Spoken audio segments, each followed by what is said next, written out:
আরো জোরে বৃষ্টি হ, আরো বেশি করে বৃষ্টি হ, একেবারে বন্যা হয়ে যা, তবেই তো আমার লাভ। কেন কেন? বন্যা হয়ে গেলে তো ক্ষতি হবে। ক্ষতি হবে সেটা তো চাষিদের, আমার তো লাভই হবে। চাষিদের থেকে কম দামে ফসল নিয়ে বেশি দামে বিক্রি করব। চাষিরা তোমাকে কম দামে ফসল বিক্রি করে দেবে? এমনিতেই ওদের এত ক্ষতি হয়ে গেল, ওরা তো দাম বেশি চাইবেই।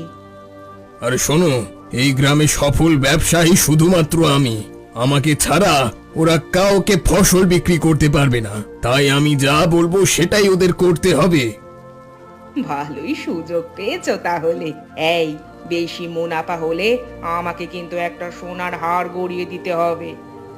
তোমার তো আলমারিতেও সোনার গয়না, এরপরেও তোমার সোনার হার চাই?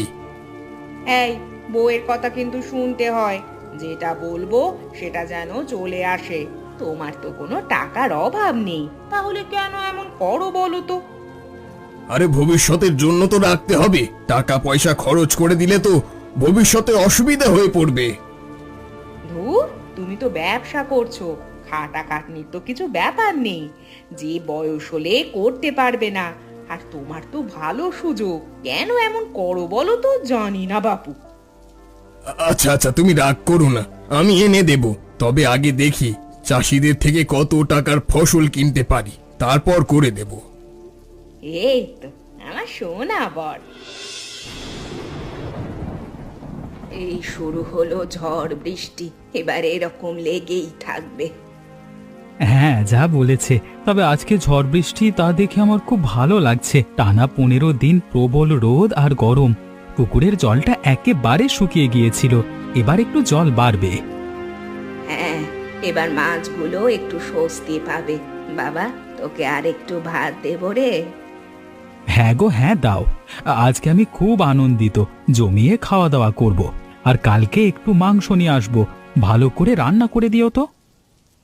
আচ্ছা বাবা, আচ্ছা, সে নয় করে দেব। তবে অত খুশি হোস না, এই রকম বৃষ্টি যদি রোজ রোজ হতে থাকে তাহলে পুকুরের জল উপচে পড়বে, তখন সব চারাপোনা মাছগুলো চাষের ক্ষেতে ঢুকে পড়বে, বুঝলি? হ্যাঁ গো, ঠিকই বলেছ। তবে এইরকম বৃষ্টি হবে বলে মনে হয় না, কারণ অনেক দিন পর বৃষ্টি হচ্ছে বলে এত পরিমাণে হচ্ছে। আবহাওয়া কেউ বুঝতে পারে না, বুঝলি তো? এই দেখবি রোদ, তারপরেই দেখতে পাবি প্রবল বৃষ্টি। তাহলে এক কাজ করব, পুকুরের ধারগুলো একটু বেশ ভালো করে কোদাল দিয়ে কুপিয়ে গভীর করব, তাহলে আরো বেশি পরিমাণে জল ধরবে।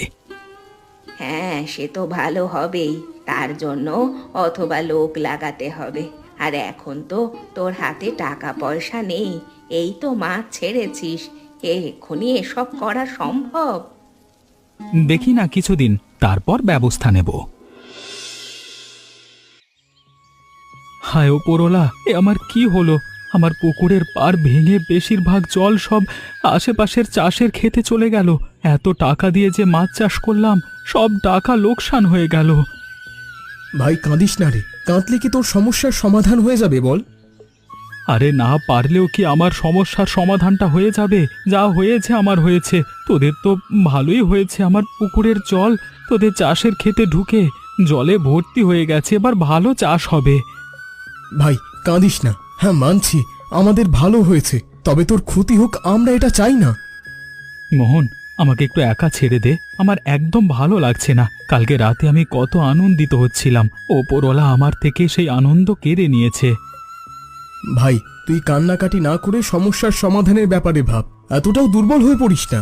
তুই একটা পুরুষ, চাষের কাজে আমাদেরও কত ক্ষতি হয় বলতো, তারপরেও তো আমরা চাষবাস করে যাই। কি করব? আমার কাছে যে জমানো বেশি টাকাও নেই, আর যেই টাকা আছে সেই টাকায় বড্ড জোর 15 দিন চলবে। 15 দিন মানে অনেক, 15 দিনের মধ্যে কত কি হয়ে যেতে পারে তুই জানিস? একটু খরচ কম করে সংসার চালা, একটু কষ্ট কর।